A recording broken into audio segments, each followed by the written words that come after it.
Hello and a warm welcome to yet another edition of Eco at Africa. My name is Joy Doreen Bira and we're coming to you from Nairobi, Kenya. It's really misty in Nairobi today. Hello Auntie, how are you doing? Hi there Joy and hello everyone.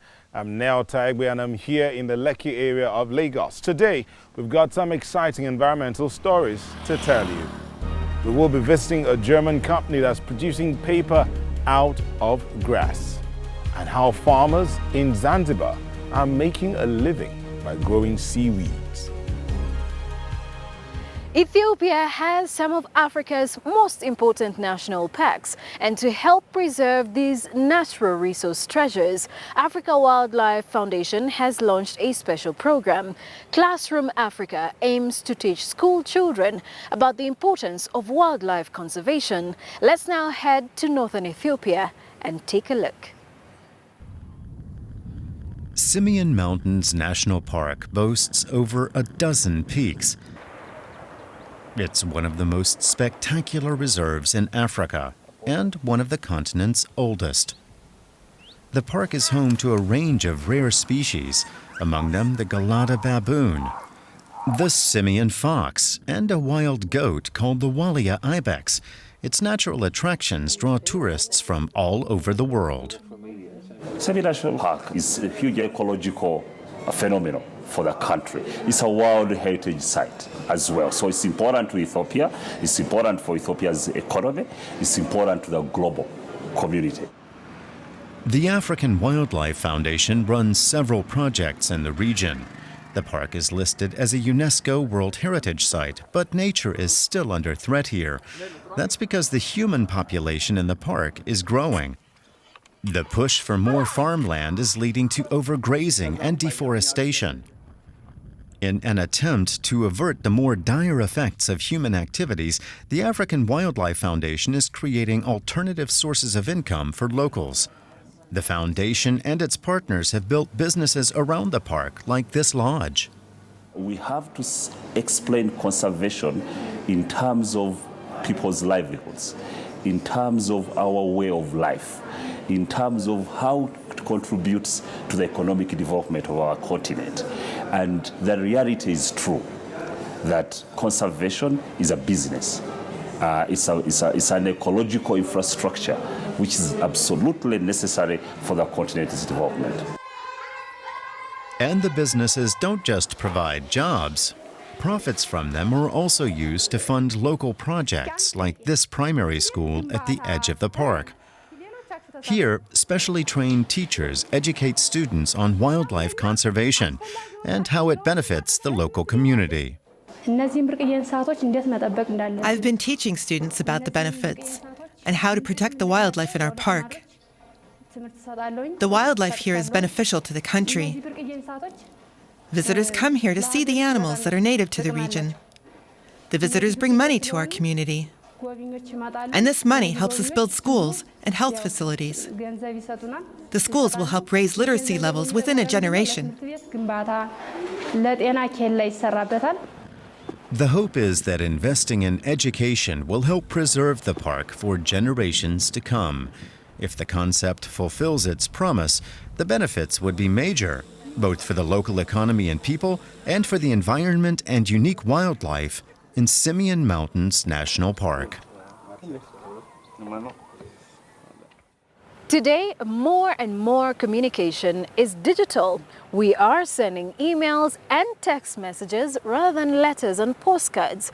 But we are still far from being a paperless society. And yet producing paper using greener solutions is still vital. Now, one company in Germany has taken the literal approach to this problem. It's using grass.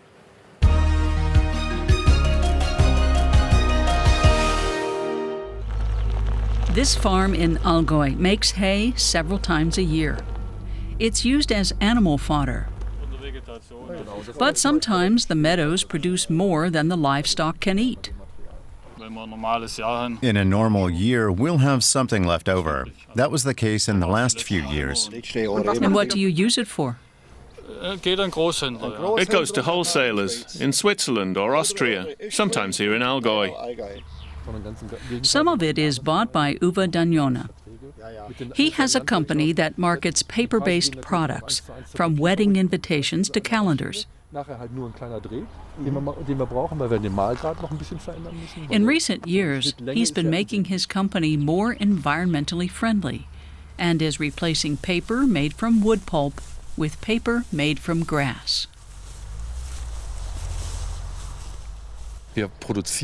We manufacture locally. Our raw material, grass, is locally sourced. We aim to source all the raw material we need within 50 kilometers, process it on site, and supply the paper factory. There's more moisture in grass than in wood, but that has many advantages. Meadow grass is fibrous. It's much softer than wood and grows quickly. And you don't have to keep replanting after you've mowed. The first factory manufacturing paper from grass on an industrial scale is nearby. Half the pulp used comes from dried grass. It's a decisive step toward regional, environmentally friendly production. The grass paper first has to be tested for quality and tear resistance. The company says that making paper from grass makes very efficient use of resources. This is a product that has the potential to cut water usage by 50% per ton of end product. Some of the production methods involving standard wood pulp require thousands of liters of water. When you use grass pulp, those same methods require a maximum of just a couple of liters.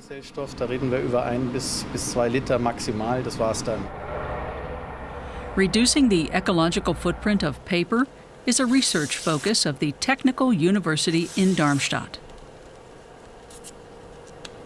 Recycled paper is even more environmentally friendly than paper from grass. But printer ink can leave residues on recycled paper. According to a new EU guideline, foodstuffs like fruit and pasta may not be packaged in direct contact with cardboard boxes found to be carrying mineral residues. The rule is posing a challenge to manufacturers of products made with recycled paper. Ink wasn't removed from paper used for packaging because no one had to. It would have been a major cost factor. It would make the paper much more expensive. Moreover, the process we've been examining in the lab doesn't get rid of all the ink. It gets rid of a lot, but not all of it. Unfortunately, a lot of residue remains on the cardboard. If recycled paper is no longer an option, the grass paper manufacturers from the Allgäu will seize their opportunity. They're considering packaging trays for fruits and vegetables. Ideally, these would be made in the same place where the produce is grown and harvested, for example, South America or Africa. South Africa is a leading paper manufacturer. That's also where the patent for this design has been approved. And grass grows there in plentiful supply. There's enough raw materials, so we don't need to be shipping it over from Brazil or Uruguay. We can manufacture enough paper in South Africa. For the time being, paper made from grass is a lot more expensive than recycled paper. But if Uwe Dagnona manages to find enough suppliers, it will eventually become more affordable. Ja, das riecht. Das ist wunderbar. Sehr frisch. Ja.